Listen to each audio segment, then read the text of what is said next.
dashni, gzim, rime kambje, ndryshimtari, lumturi, edhe qëllim.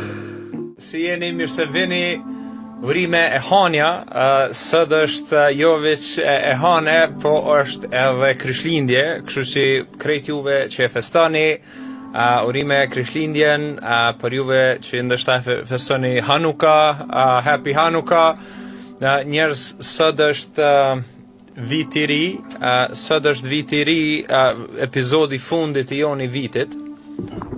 Ta këshyrim qështu mikrofonin, super, faleminderit ylli. Është dita e fundit për neve që jena të e boqe podcast në 2023-ën, edhe çfarë mënyre të mirë me përfundu është sot me dashurën tem, Fraenkel.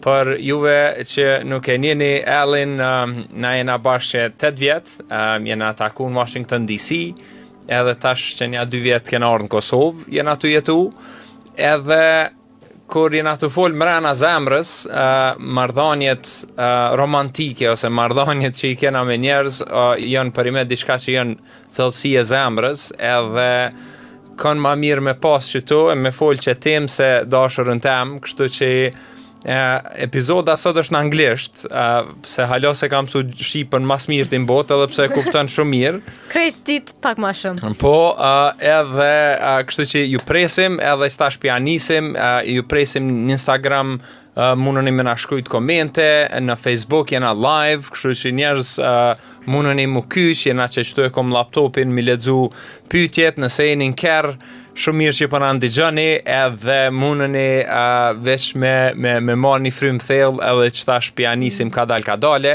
po shpresoj që anglishtën e kuptoni pak me pa çka e na të ndodh. Hajdene. So we turn into English. Let me just check my Facebook here. Just pull this up. Okay. Ellie, welcome. Thanks, my love. Welcome, my darling.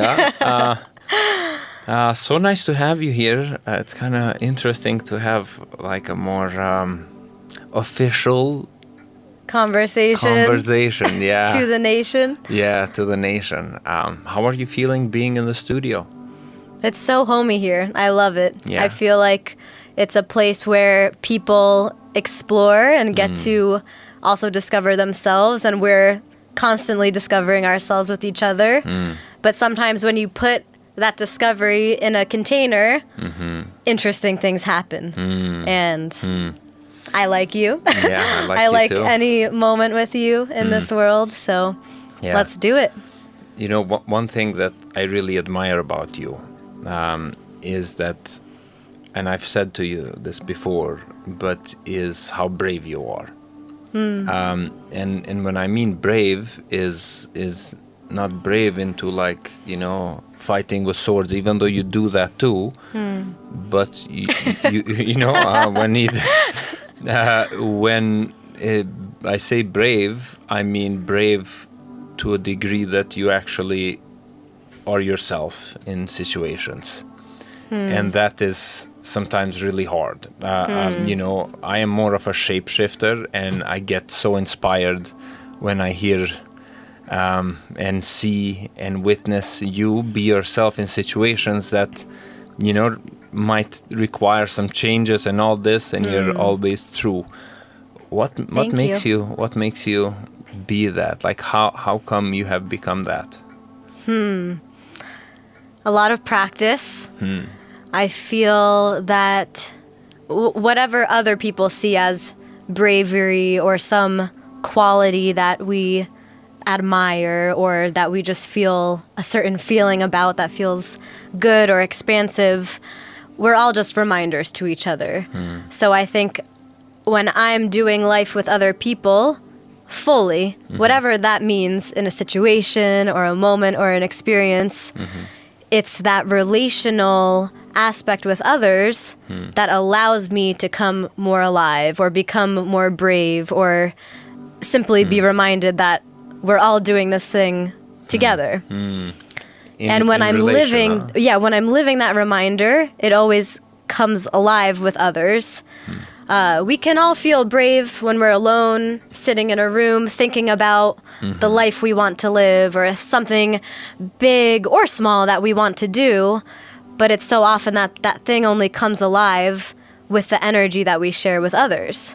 Whether it's walking through a door or getting on a plane and moving to a new country or saying I love you to someone and letting that bond grow. So anything that we put out into the world that someone else receives as, you say brave or living your truth, it really comes alive together. So I also wouldn't be able to express that part of myself if I didn't have the people in my life that inspired it and called it forward and also created space for that to come alive. I love that. And when you say reminder, to be a reminder,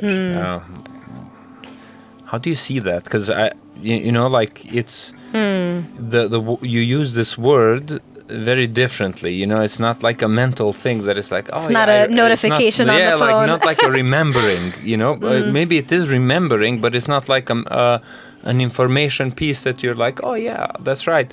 What does it mean to be a reminder for someone, to be a mirror for someone?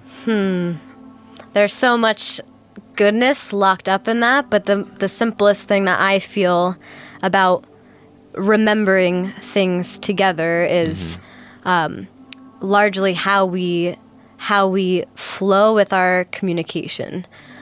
So do we have the words to express something true? Do we have the internal communication in ourselves to know what feels true, that even feels so important that we might bring it out into the world, into our families, share it with friends? So I'm someone that a lot of times I'll sit and I'll observe a situation for a while, or I'll try to deeply listen.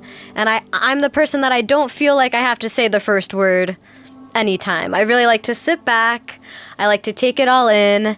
And then when I sense something that might feel true for at least one other person or multiple people, then that's what I normally share. And it's normally when it just feels like a common truth or a piece of life that's precious that needs to be remembered because, gosh, we can't live life and just forget to acknowledge the precious things. So for me, it's all those little reminders that add up into that feeling that someone else experiences as something that then is precious or important or just valuable to them.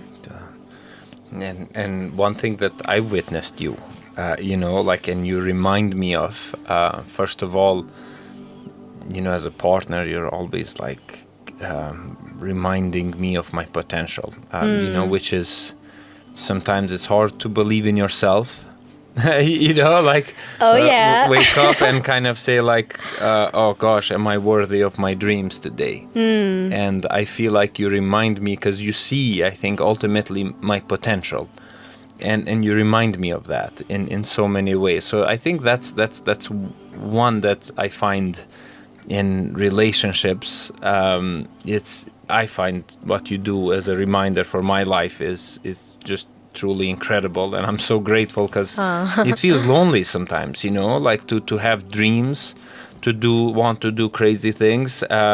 It feels lonely, and you remind me of that potential, to come back to that potential. And even when I'm distracted, which sometimes distracted or just tired or whatever is going on in life, and I feel like it's a precious gift to be reminded of that, but also, to the way you also hold life. I think your presence becomes a reminder. When people see you, and we have njëri-tjetrit that are listening or whoever, when they see you, I find that they find this.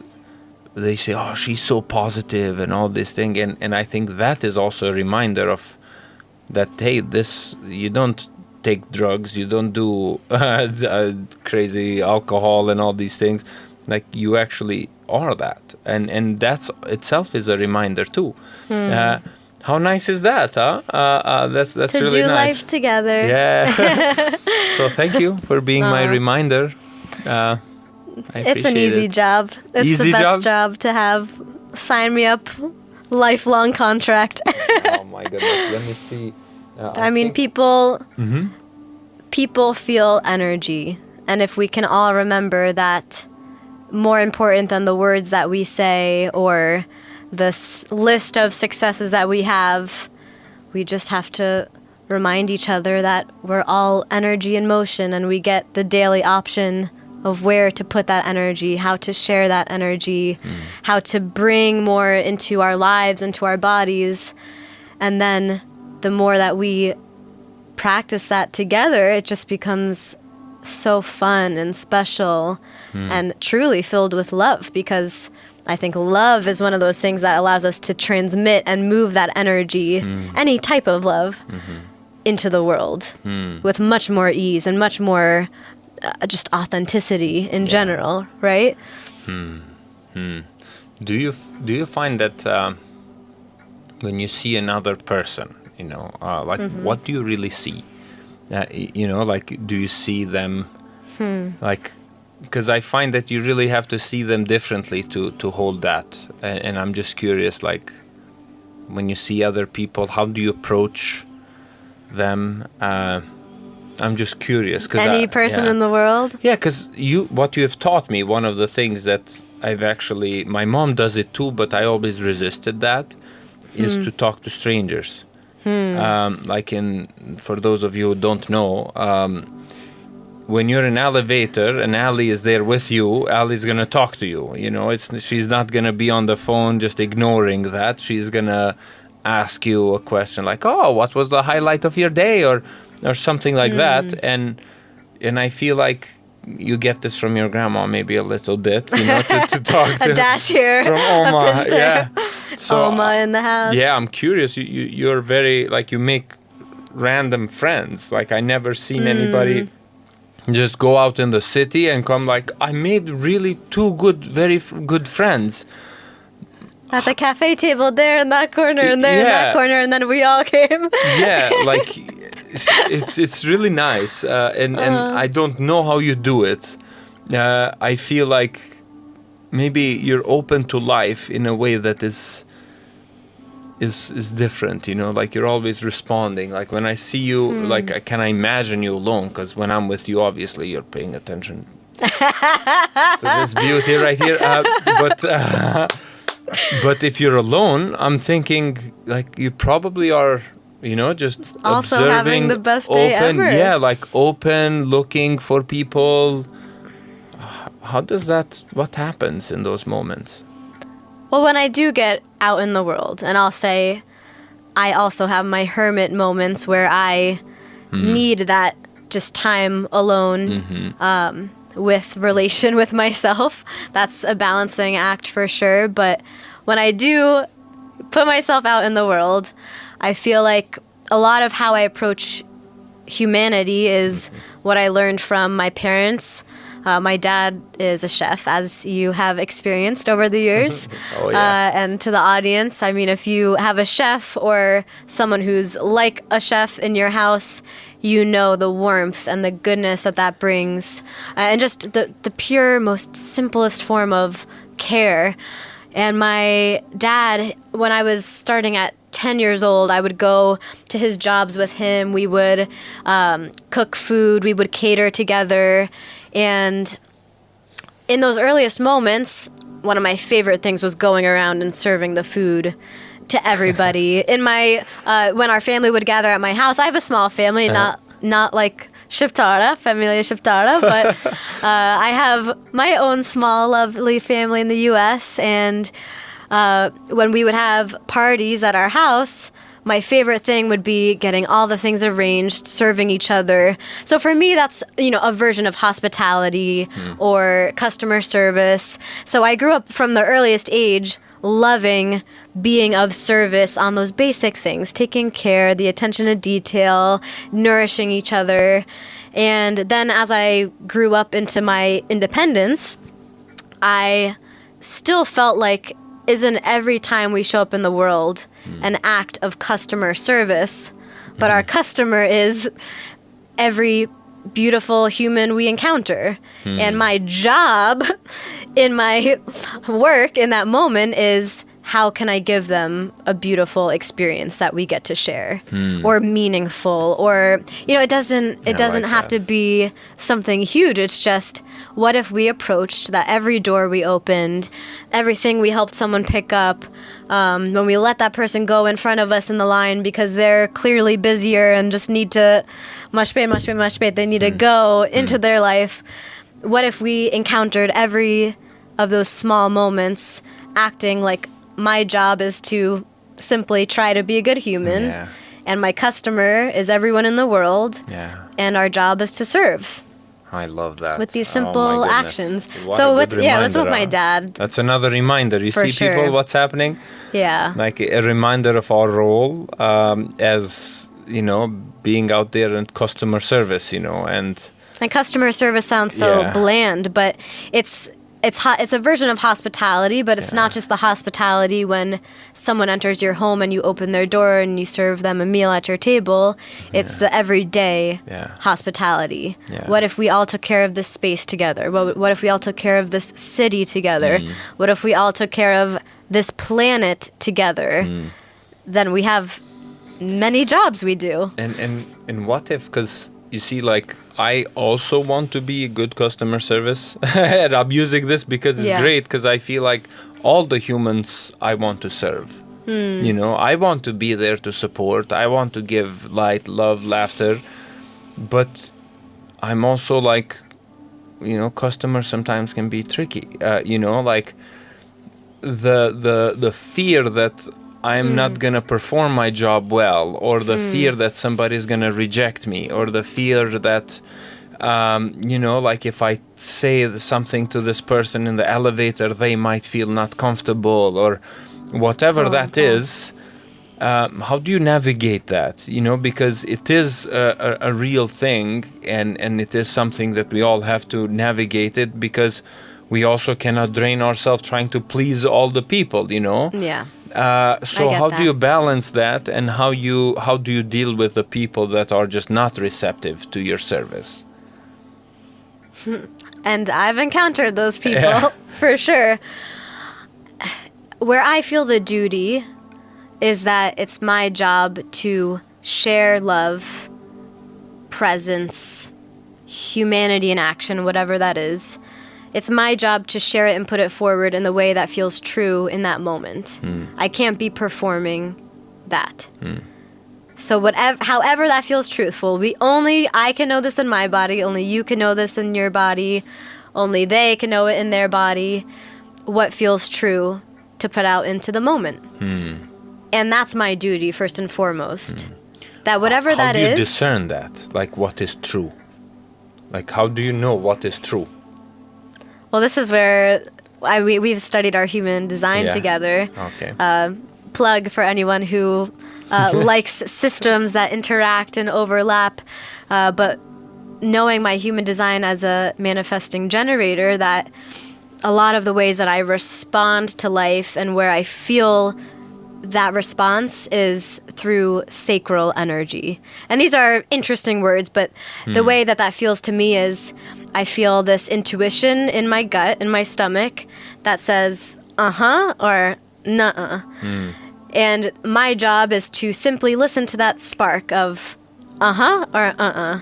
If that feels true, whether it's words I'm sharing, actions I'm taking, something I'm showing up into. For me, it's very much this instinctual feeling, but I like to back that up by evidence.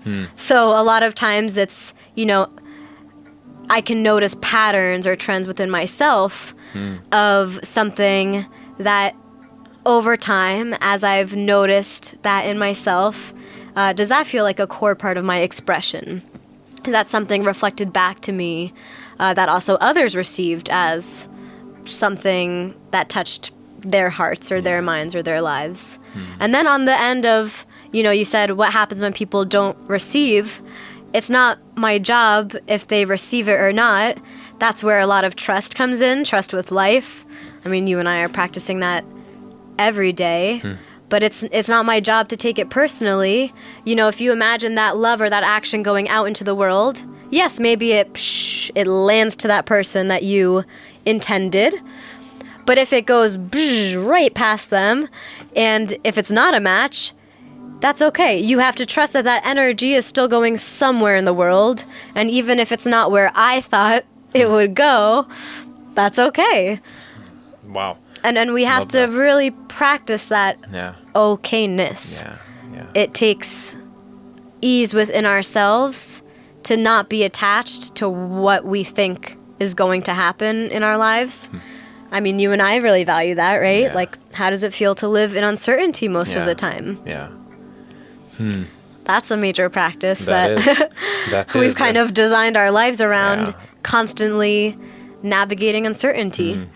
And for some people that are listening, you know, there are a couple of things I just want to break down a little bit. Let's do it. I think one is this ability to sense your truth. I think that's actually really, really beautiful. And the way what Ali shared, I think it's really nice what you shared, because we say these like, you know, when we're making a decision, we say, why do we do that? We do that, to check with your gut, because you sent like a vibration here. Yeah. Is that a thing? For sure. Wow. That's how I feel. never connected those dots. Right, because I feel like when you're saying, let me check, you're like activating your vibrations in the body to So actually true. sense the answer, the truth. It's not just, you know, some of us have it just here, you know, that is like, oh, it's very clear, you know. But in uncertainty, sometimes the mind cannot make decisions. Yeah. Then how do we... you know, check with that intuitive sense to know what is true. And you do that. And doing this in this situation, I think it's really awesome, because we feel like we have to do this only in big situations, right? and you're like, yeah, I'm in a cafe, and I'm coming to this place to, you know, check what is true right now. Do I feel like giving this person something? I see that they're smiling. Maybe I write them a letter. And dude, sometimes the bravest thing in the world is just making eye contact with someone. And I've done that thousands of times in my life with, you know, nothing ever blew up, no emergencies ever happened when, I looked at someone's eyes and our humanity connected. But it still feels sometimes like the bravest thing in the world to just be able to look up and look out and make contact with our fellow beings. And I'll say it's almost nerve-sighted, right? There's a constant blend of some excitement, some nervousness when we show up in the world and we go out and we're, oh my gosh, I'm a human in a body. I get to live my life, hopefully well. And still those simplest things of, you know, when you shake someone's hand, do you put that other hand around and embrace? When I'm looking at someone, am I just pretending to look at them, or do I really connect with their eyes? When I hug someone, do you just, you know, do the circle and tap with your fingers, or is there that full embrace? So it's sometimes those very basic parts of human connection that can feel the bravest, but gosh, once we put our fullness into them, it's like an instant key that just unlocks something deeper together, or just a little possibility. Or if it's at a cafe and that eye contact happens, well, gosh, do you say hi? Yeah. Or do you just, you know, look away and keep writing in your journal? Or do you say, hey, that tea looks good? Or did you notice something before that you didn't say, but now you have the opportunity to say? Because, contact has been made. Yeah. So I'm constantly, you know, if life is a playground, that's like my favorite game to, not like my favorite ride to go on, right? Yeah. Just these little connections that maybe do or don't lead to fun, silly, random human moments together. Yeah. Wow. I'm Eye sure you and I contact, had our fair share of that. For sure. In the early When you days. mentioned the handshake, I remember first time you did that, and I'm like, cool. You know, I probably like, wanted to hug you right away, though. yeah, but what a special person, you know, to have that, you know, like that embrace. Yeah. People that are in Facebook Live. Facebook? You Where can you go at? to Radio Urban FM. We're live. I know 16 of you are looking. Greetings, Nice. everybody. Jeta. Përshëndetje, Jeta, duam shumë. My sister, Jeta, Jetu, says hello. she, Zemrës. Dreni, hello. If you all have any questions, please, you know, feel free to write them on Facebook. We already have a list of questions that we have gathered to now. Thank you, all of those that have asked questions. To But anyone before- in their car driving, we love you. Hope your journey's going well. Yes, amen. We wanted to go live because Yeah. life is alive. Let's be together. Come on. Yes, let's be together. Before we go to the questions, Yes. I'm curious. I know we have set up some questions for each other as a couple Have we? navigating, at least in our heart. In our of hearts. These are alleys. I tried making the list last night, and then Kiki came to play with us, and I didn't get to rate my questions. But I feel the Yeah, questions. you feel the questions? Yeah. So we're going to ask some questions to each other that we Let's don't do know it. what they are. Yeah, not rehearsed. And then we're going to answer your questions. You know, whatever they are. We can do that. Yes. Do you want to start like or I that. start? You start, please. Okay. I don't normally talk this much in our relationship. You're right, you know. Yeah. No. You're as you get paid to speak in life. Yeah. I think, love, the question that I really, you know, am very curious to hear is when, you know, when you're thinking of the most important thing in your life, like right now or just in life, what is that most important thing or value or whatever that is in your life that you feel like, you know, it makes you who you are, but it also gives meaning to life? I know it's a big question, but I'm gonna start there. I feel so much with that question. It's like a wave of warmth just, you know, came through my body. The first thing that came into heart is community. The value of community. And in that, you know, the top tiers for sure are families.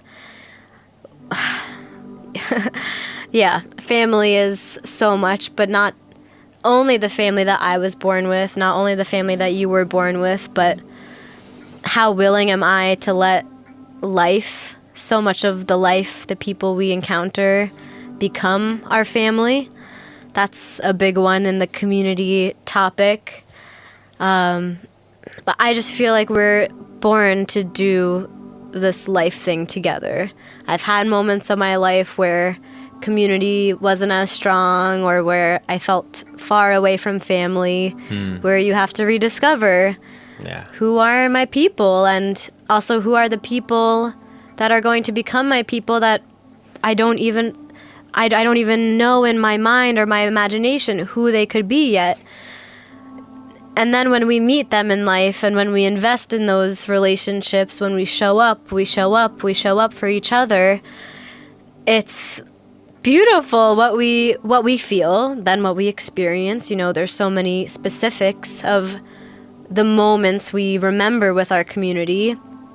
But I feel like every time in life that I've healed something with others, or I've been witnessed by others, or supported or celebrated, that always adds this momentum to life that is the most special thing. And we are, as beings, hardwired to experience life together. We're meant to be, you know, the social creatures, as all the psychologists and scientists say. But life is also designed to make us forget that. It wants us to put our attention and our energy somewhere else. But we are the greatest batteries for each other. Gosh, you want energy? Go have that coffee with your friend. Ask some deep questions. For me, even when I just feel stuck in my own life, I remember the most simple thing, like, Allie, oh my gosh, you love walking down the street and just looking at people living their lives, also being humans in their own worlds, with their own opportunities, with their own challenges. I don't even have to interact with anyone. I can just instantly regain that own hope just by seeing others walking, talking, drinking coffee, driving their cars, picking their kids up from school. And it's always community that in some way returns me to myself. And it's also because of community in my life that I want to become better. For them, with them, alongside them. It's when we have that inspiration in our lives, then gosh, yeah, I want to do the things for myself to become better, to become more well, to become healthier, so that I can keep doing that thing with the people I love. So it's not about being with people 24/7, but it's about knowing and trusting that we are so meant to do this life together. And we can never forget that. And then our families, I mean... And today I know it's a bit tender. Yeah. Because it's Christmas and usually you're with your family. Hi, Mom, Dad, TJ, Caroline, Oma, Opa, everybody. Hello. And it's tender, you know, like this is pretty tender for both of us because I also care about your family. I enjoyed that time And it feels so weird to say your family, my family. Yeah. Like, it's our family, right? Yeah, for sure. Sometimes I even say, I'm like, oh, well, my family, da-da-da-da. But I'm like, well, my family's here, too. It's here, it's there, it's everywhere. Yeah. So I know it feels tender. Thanks, so love. I think it's beautiful that you brought this up as a value, as a thing, because we do have each other. And I think, and I've seen you also thrive. But I think for you what's also important, and I guess this is more of a reflection, is to be surrounded with people that are in a certain level of integrity within themselves. Because it's easy to drain you as well, you know, like if there's a lot of people, like sometimes in Kosovë, for instance, like not authentic, not deep, like not open to life into a certain degree, and like, oh, how are you, mirë, qysh je, mirë, a je mirë, çabone, qysh, what do you work, you know, like those questions, and I feel like they don't give you as much life, but then you find that one person, and then within like an hour, you become like soul friends. I feel myself again. Yeah, so... And for our U.S. friends who can finally watch an interview with us talking English, most of them are in Albanian, when you encounter someone and you ask, Qysh je, a je mirë, how are you doing, oftentimes the autopilot answer is mirë. Yeah. Good, pretty good. It's some instant everywhere, answer, though, and it takes time to get to the deeper layers. Yeah. And when I was first learning Albanian with Mentor, and I would say, is there any other word I can say other than mirë? Like, this is killing me. Oh man, I have so many feelings. How do I express them? He said it's not really that common to say something else. It's normally when you keep talking, then other things come up. Yeah. But that was so painful to realize I'm going to have to really try harder to express what feels true here. Yeah, because in English, Ali expresses like, oh, how are you? She said, you know, then she's checking in. I close my eyes. To really tell you how she's feeling. And then I think that's interesting. I just like to be real. Yeah. It would pain me to say something that I'm not. And that goes to that brave moment again, you know, because for me, I look at a person, I'm like, is this person even capable of meeting me where I'm at? You know, like, I just say mirë and, you know, like, pass a barrier of just like, you know, getting along or moving along the conversation. And I find that, you know, you don't have that. Maybe you don't judge other people as much, or you just, you know, see everybody as a potential. I see we have some questions. Let's do it. We have some questions, but before we get that, do you have a question for me? Because we're doing one question each, and then we Okay. get to other questions. The question that feels alive for me to you Okay. is, what is something that feels like uncharted territory for you that you're excited to have support with? Whoa. Because I feel like you are so, you're often a leader in our family, you're a leader in communities that you're a part of. But when you sense into that softness, something that's not fully baked, something that's still coming forward in your life, like maybe you're on the road and you see it in the distance, it's waving to you, but it's still pretty far away. What's something that you need your community or your family or my support with that we can witness for you? Because you're, Yeah. like, Mentor is he's such a rock, you're so strong, you're so brave of how you show up in the world. But what's something that we can hold your hand and walk down that road together with? Where do you need people? Oh, wow. A little more vulnerable question. Yeah, I know. And there's a couple of things that come to mind. I think one is, the first one that came up was like performing. Huh.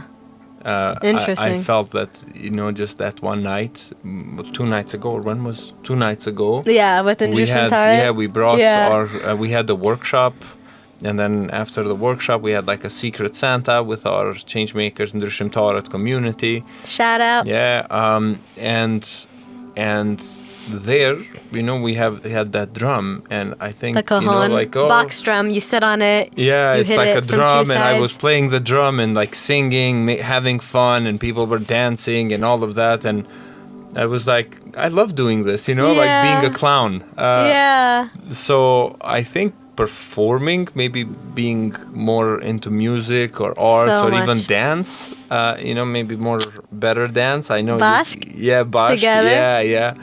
So that's one side that I feel like I am happy to jump and love that. perform, but I also want to be capable of. Like I have the braveness to jump at anything and do it 100%. Pull. But then do I have the braveness to show up fully to it, so that I am like learning the tools and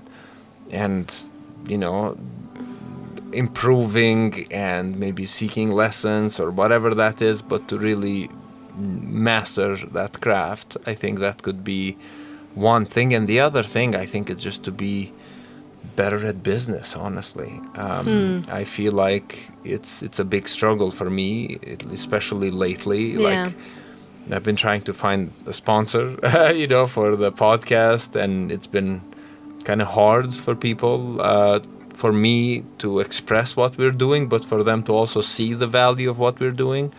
And sometimes that makes me question, like, are we doing the right thing here? Is this even helpful, useful?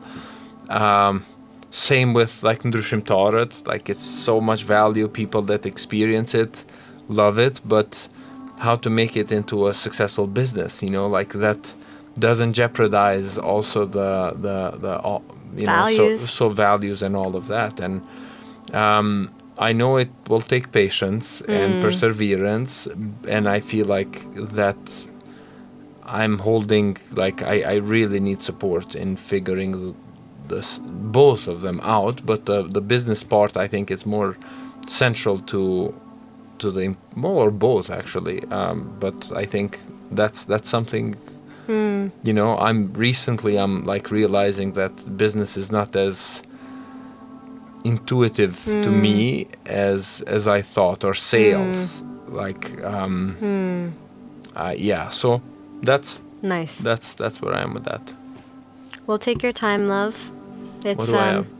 little. You got it. Okay. We watch out for each other. Thank you. On the performing aspect, I will say, when I met Mentor 8+ years ago now, one of the things I admired the most about you. I was watching you be you. This was a few days into knowing each other. We were walking and you were whistling songs as we were walking down the street together, and you were singing them out loud with joy and just presence with life. Honestly, I was like, this guy is so present with the simple joys of life. Sign me up. And I was really taken aback by, like, this is what you're saying on the performing aspect, what I'm hearing that you want to deepen more of.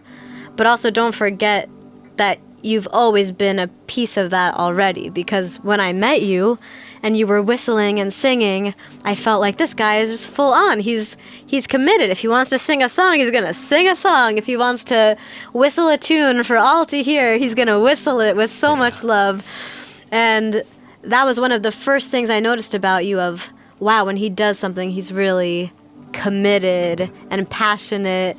Yeah, thank you. And then you brought so much of that into my life. Let's do some questions. All right, let's look at some questions. So friends, you read them. I can't see them from here. Berat is asking the question. Berat from Finland. Woo. How do you believe the cultivation and exchange of life energy within a relationship contributes to the overall well-being and fulfillment of a person, and what practices or insight have you found particularly impactful enriching this dynamic with your partner? Damn. That's a long one. I don't know if I heard all the words. Yeah, so I think the first one heart is of the question. Exchange, the cultivation and exchange of energy with a relationship. So that's what I'm understanding this, and like the energy exchange that we have, because all the relationships have some sort of energy exchange, but does that support us in our well-being, or does it drain you?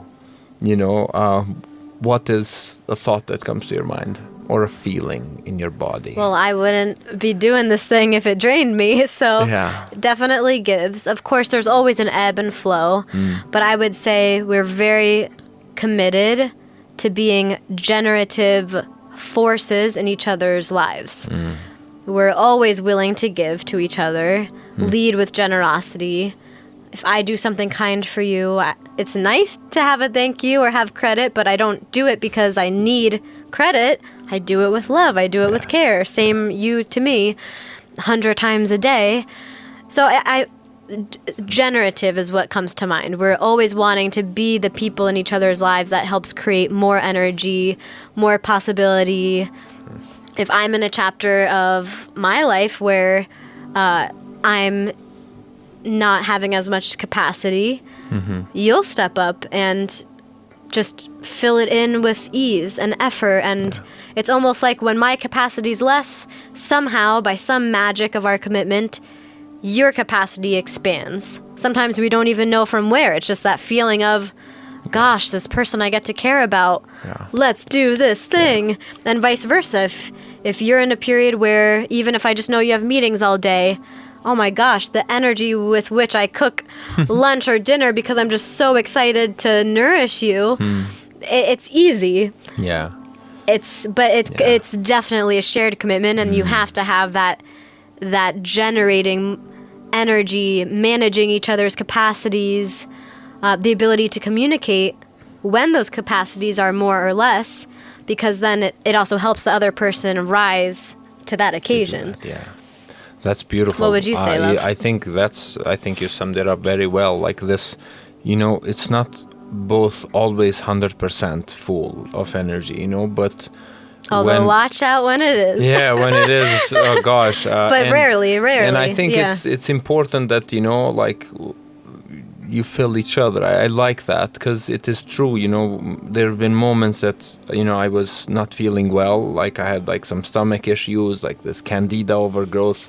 Long term too, not like a day, like a year. 2 years, you know, it was with me, and during that time I just had difficulties like seeing clearly, you know, where I wanted to go or making decisions, and Ali was, you know, a rock for me, you know, to make decisions, to really help me sign up for coaching programs or whatever I've done, you know, that has been like really important. And Yeah. and I feel like relationship ultimately is not about like being both at always 100. I think, are you committed to fill each other up, whatever it takes. And if you have each other's back, then, and relationship works, it works, because it won't work if only one person is always giving. Like after some time, both people realize that something is off, So I think it's really important for people to realize that it is both giving and taking, and that commitment to fill each other up. Yes. Is key. So Berat, thank you for the question, my friend. May I add one more thing? Yes, add it. I'm just finding the next question. Okay, from Nora. Go ahead. Pinky. Pinky. I feel like he mentioned something about a practices. Yeah. And one simple thing, this is for anyone you care to have a strong relationship in your life with, not just your life partner. Getting to know each other's superpowers and becoming the champion of that. Because I also know that some of your biggest gifts aren't my gifts to have at 100%. Vice versa. Some of the things that I'm the best at, they don't need to be what you're the best at either. So, for instance, one thing we really balance each other well at is like Mentor's ability to come into decisions and actions with a lot of flow. So you bring a lot of that superpower of bringing movement, bringing direction, bringing vision, that then gives me energy to join in that with you and bring my own flavor. And I think something that I hold the torch for is like feeling all the feels, like being fully embodied in our hearts, in our minds, being human, and remembering like we're not just here to perform and do things, but we're here to feel deeply, to express deeply, to love deeply. And that's not just, I think anything we do, we don't see it as something we only get to do together. Most of the things we practice together are so that we're good at doing those things in life with all the other people in our lives.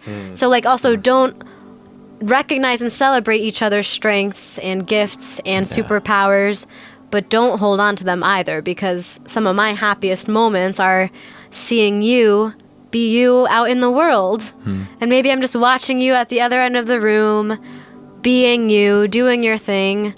And that brings me such a good feeling just to know like, Mentor, he's being Mentor in the world. I don't even have to hold on to that. I just love that you are you in the world. I love that. Thank you. Yeah. Hey, easy. Okay, so next question is from Nora. Hi, Nora. Nora is saying, well, there's two. I think one is a question regarding self-development and how important is your partner in your growth. So I think that's one. And two is how to find harmony between the two people and how to make that harmony sustain. I feel like the harmony you've kind of mentioned, like this energy is the harmony, but harmony. I love that word. Yeah, it's also, you gotta find harmony with yourself. Absolutely. Because don't expect the other person to find harmony with you. I think harmony gets created when two people have harmony within themselves and they decide to come together, and then naturally it happens. There's no need to force anything, no need to just be you.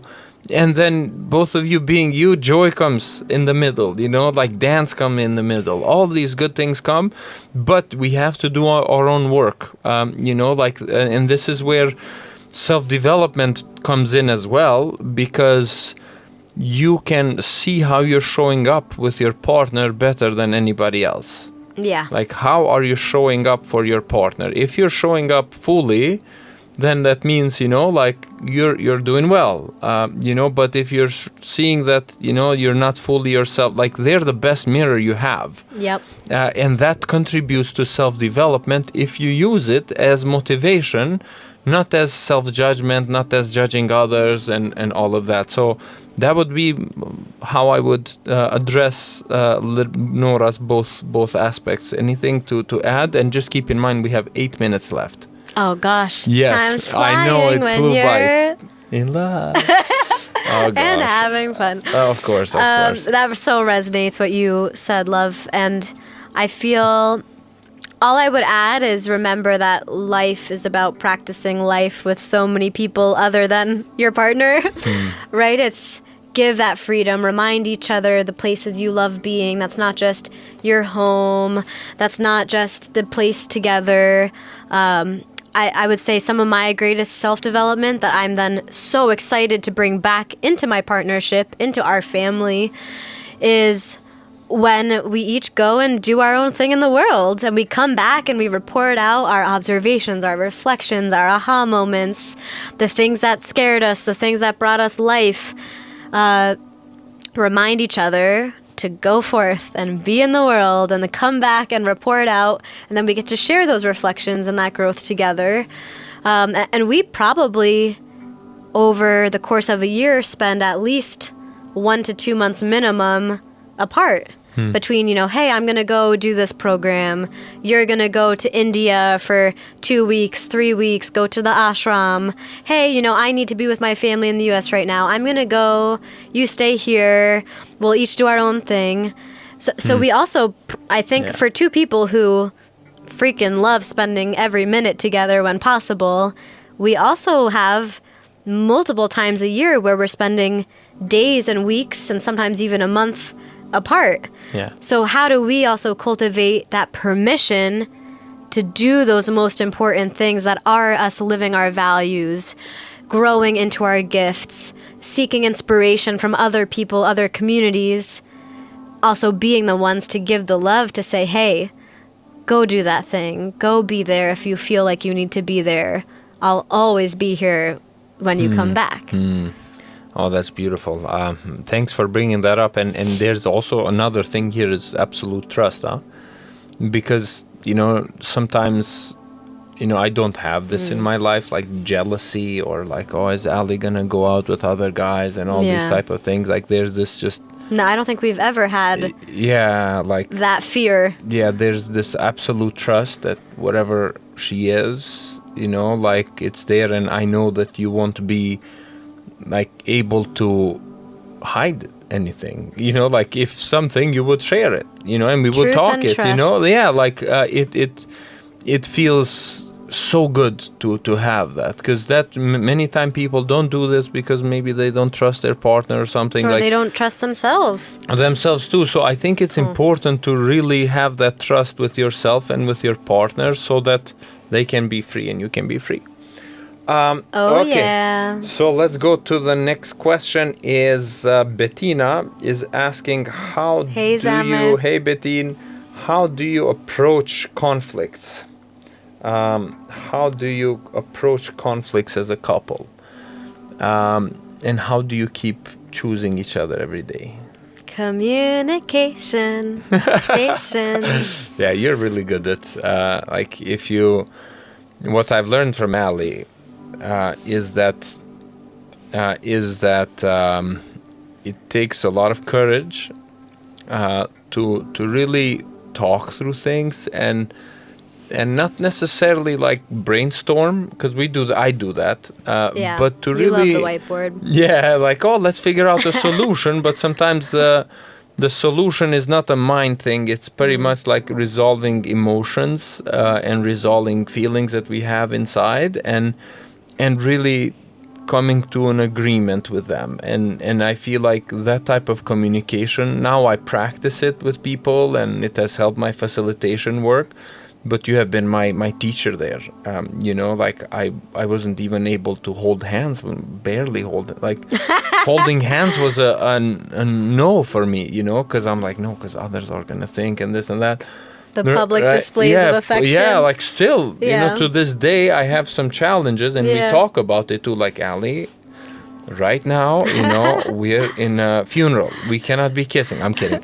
That's never happened. That never happened. But you get what I mean. Of the course. Communicating that truth, that depth of feeling, emotion, I feel like it's really key and important, and you do that super well. So I think that's how we resolve really healthy communication. And one thing to add, sorry for this, one thing to add is important that you don't project like your own situations to how the other person is feeling. You know, like you listen to their truth. Yeah. I think that's important to have this work. Like you can share your side, you can listen your side, and then with time come to a place in agreement, but don't assume how they're feeling, or don't really project your feelings onto them, or like, hey, you did this. And you're like, no, I didn't, you know. So he said, I felt this way when this happened. Exactly. But I think we rarely put something directly on the other. We take ownership, we take responsibility to say, hey, this happened. When this happened, I felt a little, fill in the blank. How did you feel? I'm not saying you did this, you made me feel this way, da-da-da-da-da. But it's how can we also communicate with full ownership of this is my experience in this moment, and then bring curiosity back to each other of what did you experience? Did I get that right? Yeah. One of my favorite questions in times of conflict is sharing how I felt and then say, did I get that right? Because then you're going to learn how the other person felt. I'll also add a quick thing, which is you will experience very little huge conflict in your life with your partner when you are a team with shared goals and values and you both know what those are. I think any issue that comes into our life, it doesn't really become me against you, you against me, because we're a team. Yeah. It's this challenge against us. Yeah. Against our family, our whatever that is. Partnership, yeah. And when you become a team that's then facing that problem together, and it's the same in parenthood with children, your kid's not the problem. Have the kid on your team and face the problem together. And then the problem becomes a little farther away from you. You have that space, and then you can approach it with much more ease and get back to your lives. Yeah. That is very true. That is very true. And yeah, most of the time it is your own work, you know, to do first, and then to communicate that clearly and listen, honestly, like listening. And it's important to resolve things, like don't sleep without resolving things. Like we've had disagreements that, you know, when we slept and didn't resolve them, then the morning was awful. I don't think we've ever slept. Yeah, well, I think we have slept once. I remember. Really? Like once, and it was just like crap, you know, because both of us were tired. But I feel like it's so much better to resolve and talk about things before that. So be timely. Yeah, and this is also a good way to choose a partner. Yeah. You know, be like when you're choosing a partner, see if you actually can communicate with this person. You know, communicate truthfully and be able to resolve the issues in a way that is not draining, or that is not like, you know, manipulative, or all those things are not happening, but it's actually, you find someone that you can talk to, you can get through, and they're open to being wrong. They're open to listening, they're opening to forgiving, they're opening to being in that space together. And they're not like, this is my opinion, you're wrong, bye, you know? We'll also see how people see how that person treats other people. If someone wants to be your future partner and leave a good impression, they're going to be great for a while, but see how they treat other people. Observe that. Listen there. Because that's a deeper reflection of what they'll bring into your life with time too. Yeah. Oh, do we have time for one more question? No. Really? No, we don't. Can we do a part 2? What we do, of course, we can do part 2, 3, 4, 5, 6. But love to close it. Okay. This year, it's wrapping up for Mrena Zemrës at Urban FM. Next year, we're going to start with something even more stronger, more better, all these different things. And this was episode 23? 22. 22, I believe. Okay. Inside the Heart is the name of this conversation. How do we get into that space within us. This is your final message to the audience. You can even look at that camera, direct that camera right there. And how do we get inside the heart? Boom. First you feel it, then you allow it to be in the world, and then you share it, because I think the heart is a powerful force in the world when we're sharing it with others, when we reflect that back to each other. So first feel it, feel the preciousness of that message, that action, that feeling, then allow it to be, gosh, whatever that is, thumbs up, I'm gonna allow that to be a part of my life, and then find a way to share it, whether it's a letter, a conversation, showing up for someone in your life, holding the hand of someone you love, and telling them that you're there for them. Let it go forth in the world, and then listen. How does that song echo back to you from the mountains? Yeah. Thanks, lovely. Ali, Fraenkel, I love you. Të dua. Të dua shumë. Shoshni, thank you. Faleminderit shumë. Kudo që jeni, shumë faleminderit për pyetjet, për shumë Facebook, pas ka shumë pyetje, shumë sene. Merry Christmas. Urime Krishtlindjet edhe një herë. Hanuka, jahudive, përshëndetje, durimit. Se kjo jahudim doket. Përshëndesim njerëz. Happy early New Year. Ky vit po përfundon, edhe qoftë vit që thjesht ju mush me plot dashni, piket mësimeve që I keni marrë, edhe qatë shumë gjashni që kur ja nisni vitit tjetër me qenë ase viti që ku kunona jam, ku kunona